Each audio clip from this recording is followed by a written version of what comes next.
Hey, what's going on YouTube? Nick here with another video to talk about Servant Season 3 Episode 4 entitled Hive. There will be spoilers, so if you haven't watched this episode, which I'm sure by now you probably have, but in case, you're warned.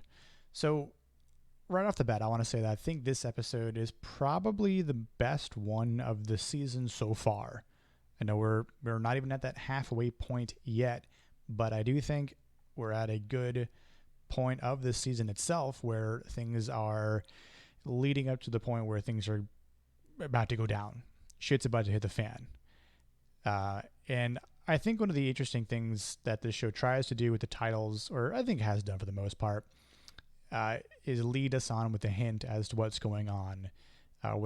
There's this moment in the show or the season or the episode that's going to bring us to a point, right? Like the previous episode, Hive, there was an instance with the beehive. This episode called Ring, the entire time I'm thinking, okay, what's it going to be this time, right?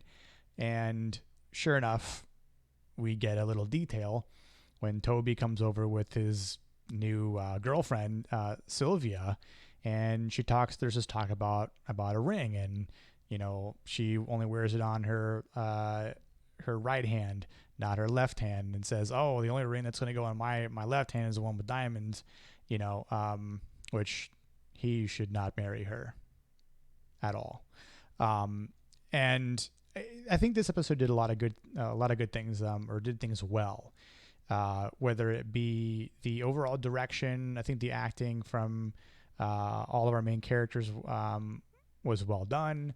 I think cinematography got some really, really cool shots and angles, which I think the show has done, again, rather well over the course of 2.5 seasons thus far, leading into this third season. You know, I like overhead shots that are intentional, and the entire time I'm thinking, oh, something's gonna happen, and you know, they're gonna Sylvia's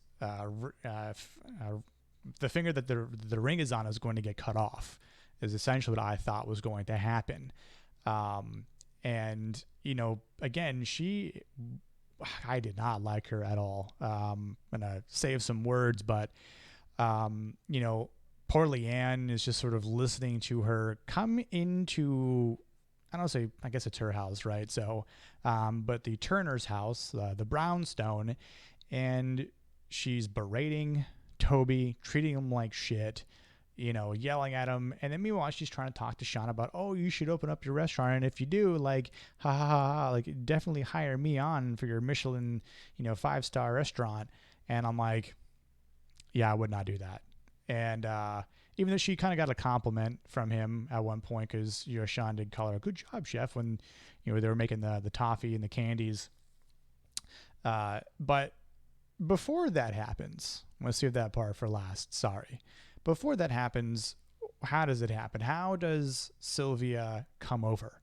And this was sort of one of those instances where we can even look at in real life how, you know, decisions are made, choices are made, cause and effect, if you even believe in that sort of approach, where you have a mother and a father, husband and wife. You've got Dorothy and Sean, who have jobs and support each other, support the household, support Jericho and Leanne.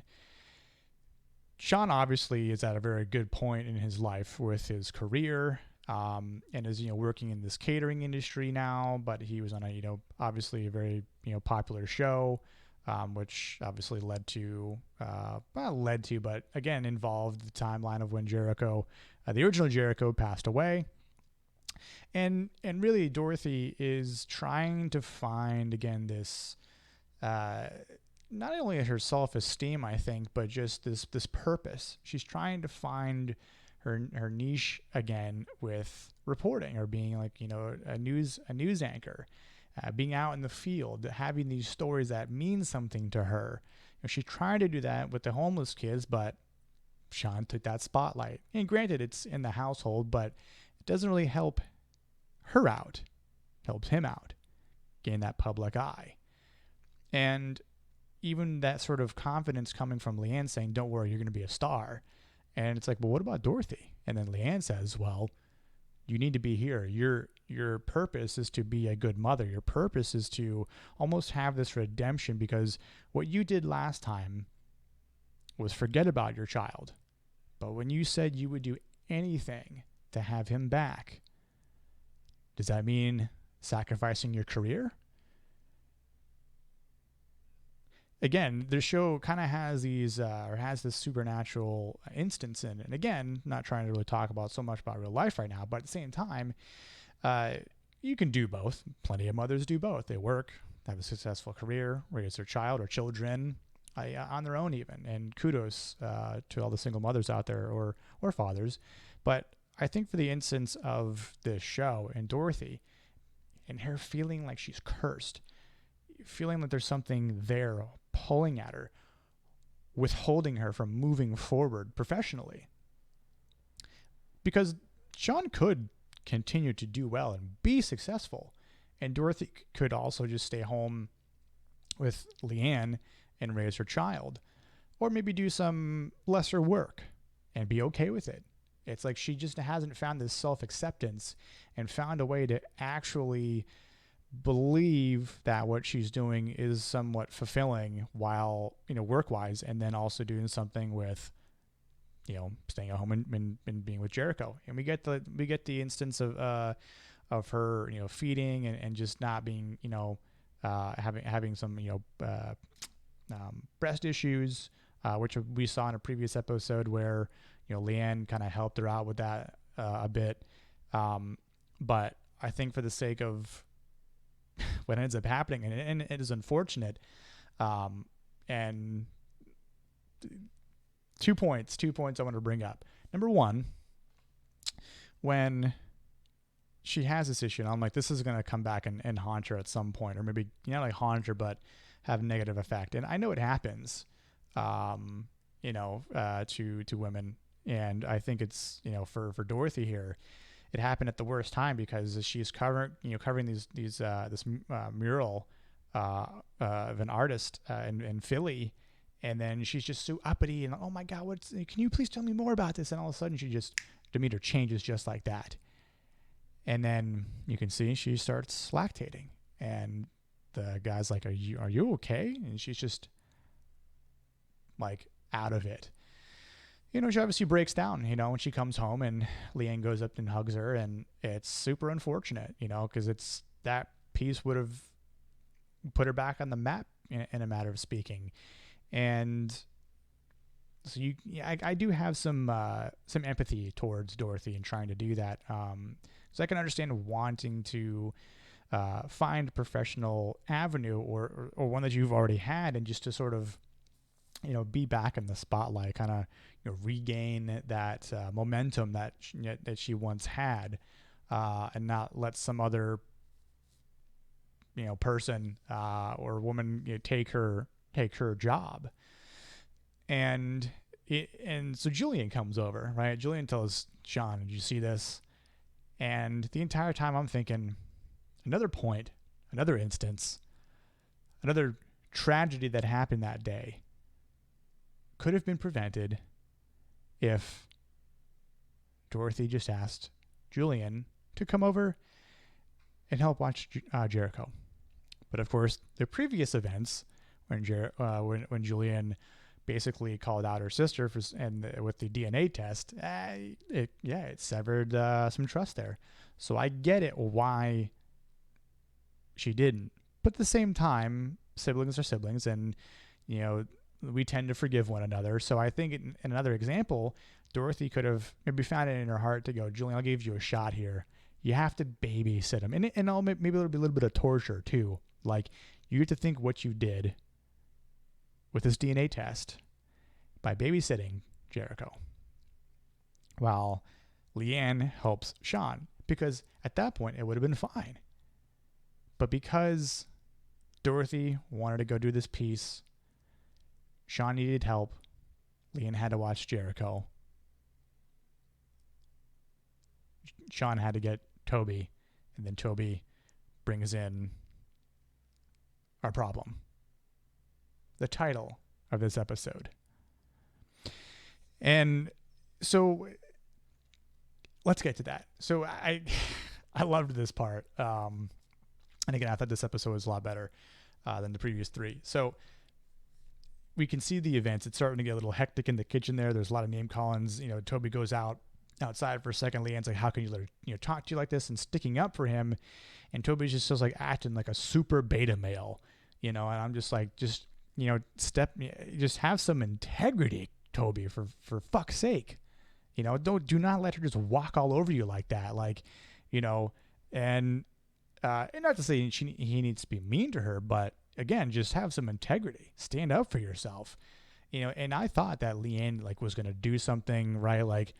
Not necessarily scold Sylvia, but we know how Leanne be doing things, and then just something like that happens, and it's super oh, we know that was Leanne, and maybe it was still Leanne. Of course, we didn't see her grab the Bible or start writing in a journal or anything like that we have before.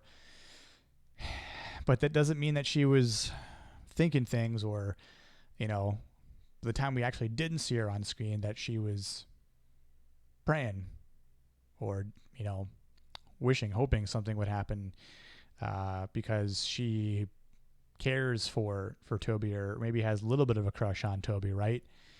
And I think for the sake of what happens in the kitchen, the ceviche falls. There's that, I'm not too sure what they call it, but it's this hook, the stand at the hooks there, so you could move the toffee around, right? And it just placed on the edge, and I don't think it is a bad place to put it per se, unless someone slips and their hand goes back. And as it happens so quick too, and accidents like this do happen. I remember when I was a bar back, half a lifetime ago, and I went to go throw a trash bag out in the dumpster, and it just happened so fast. I ended up slicing my elbow, and you can see that. Maybe you can see a huge scar right here. It happened so quick. Didn't even know it until the sous chef was like, "Yo, dude, you are bleeding," and I was like, "Oh shit, I am." Okay. Much less severe than what happens to Sylvia here, but when it happened, and you just see her falling, just you kind of see it and hear it for a second. It's so quick. Again, I think there's just really good cinematography at this point. And she falls, and then just the sudden realization of it, and just the blood, and just screaming, and then Sean's Toby's freaking out, and he's like, "What are you doing? Put some pressure on it." And Sean's like, "Where's your finger?" And of course, I think if it's, I'm not going to say this part is really convenience related, but at the same time, it's what are the chances that the finger is sitting in this exact spot, that Toby hits it at that exact moment, that goes down the disposal, and he hits the button, the dishwasher, the disposal, right, and grinds it up. And as he's looking down, again, that look, they're looking up shot, that was great. So there's just blood that gets on Toby's face as he reaches down, and you can kind of see it's going deeper, as his hand's going deeper down the disposal, and you can see the ring, and he picks it up, grabs it out of it, and just freaks out. Loved it. Great. And then the other creepy thing is Leanne is she has it, and she's just chilling, and then she has this interesting dance moment where she's, she was told earlier on that her mother said she wasn't a good dancer, and then she's dancing, and then meanwhile the cult is gazing at her from outside. So I think things are heating up, and I think my prediction was by the fifth episode, that things were essentially about to go down even more. That's when they're going to first make their move, and then the second half of the season is where things will really, really pick up. Again, I think this episode was the best out of the four so far. I give it a solid 8 out of 10. I don't think it's a 9 yet. I wouldn't quite say it's perfect either. A solid 8 out of 10. And I think next episode hopefully should be better than this, and I hopefully just gets on that ascension train and keeps climbing up with every episode, and we get a great finale. So that'll do it here on this video. Leave your comments below of what you think about the season so far. We're not quite halfway there yet, through halfway, but what do you think about this episode again in particular? Did you like it? Do you think it was the best one so far? What do you think about the details in this episode, what it's leading to? Because again, Toby was supposed to deliver some food. They weren't there. Where'd all the homeless kids go? The cult, because then they come back. So again, it's gonna get spicy. So that'll be it for me. Cheers, everyone.